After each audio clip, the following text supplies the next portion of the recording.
Film dokumenter Dirty Vote yang dirilis pada Minggu 11 Februari 2024 turut direspon oleh calon wakil presiden Gibran Rakabuming Raka. Gibran meminta segera membuat laporan jika ada bukti yang dikantongi soal adanya kecurangan. Pernyataan ini disampaikan Gibran seusai meninjau rumah tidak layak huni atau RTLH di Kelurahan Sewu, Jebres pada Senin 12 Februari 2024. Ia sendiri mengaku belum menonton film dokumenter yang disutradarai oleh Dandi Laksono tersebut. Oleh karenanya, ia tidak tahu menahu isi dari film dokumenter tersebut. Dirinya pun tidak merasa dirugikan dari penayangan film ini meski dituduh melakukan kecurangan dalam proses pemilu. Lebih lanjut, Wali Kota Solo ini berterima kasih atas masukan yang diberikan kepadanya. Sementara sutradara film dokumenter Dirty Vote Dandi Dwi Laksono mengungkap alasan mengapa film ini dirilis di awal masa tenang. Dandi berharap film itu bisa menjadi bahan edukasi bagi masyarakat menjelang pemungutan suara yang direncanakan dilakukan pada 14 Februari mendatang.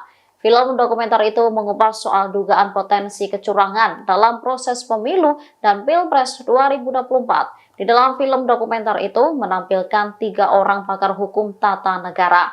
Mereka adalah Ferry Amsari, Bivitri Susanti, dan Zainal Arifin Mokhtar. Di masa tenang kontestasi Pilpres 2024, publik dibuat riuh dengan adanya film dokumenter berjudul Dirty Vote. Film ini berisi narasi dan juga hasil penilaian dari 3 pakar hukum tata negara, Bivitri Susanti, Zainal Arifin Mokhtar, dan juga Ferry Amsari.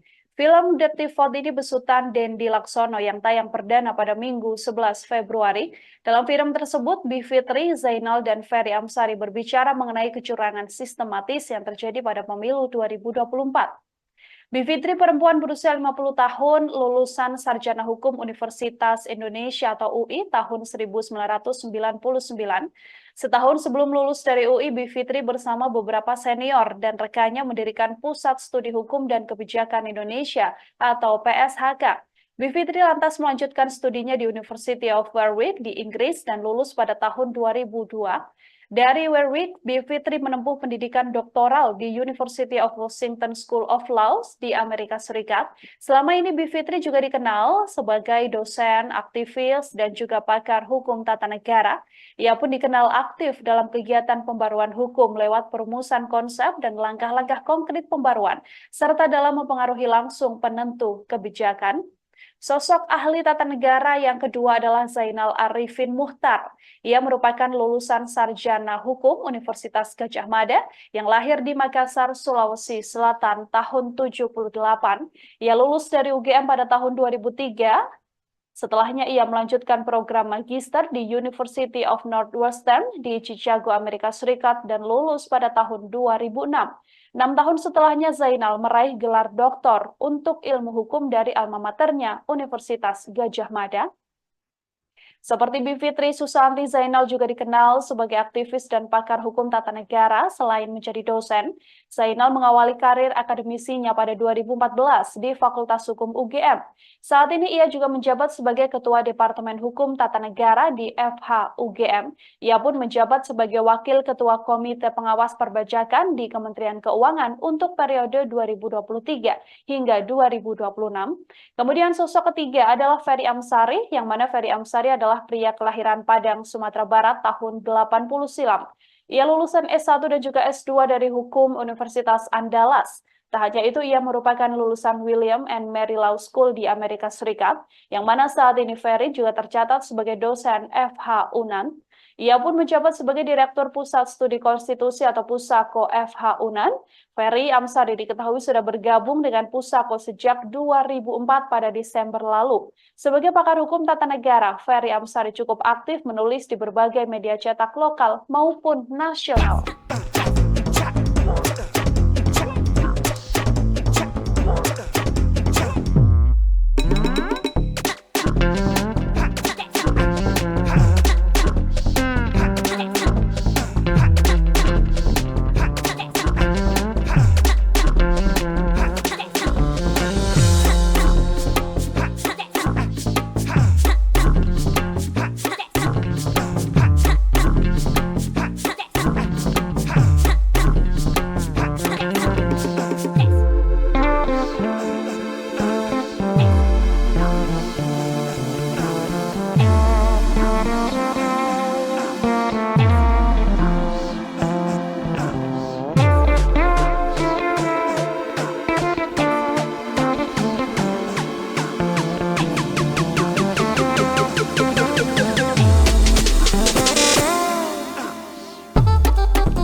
Download Tribun X sekarang. Menghadirkan lokal menjadi Indonesia.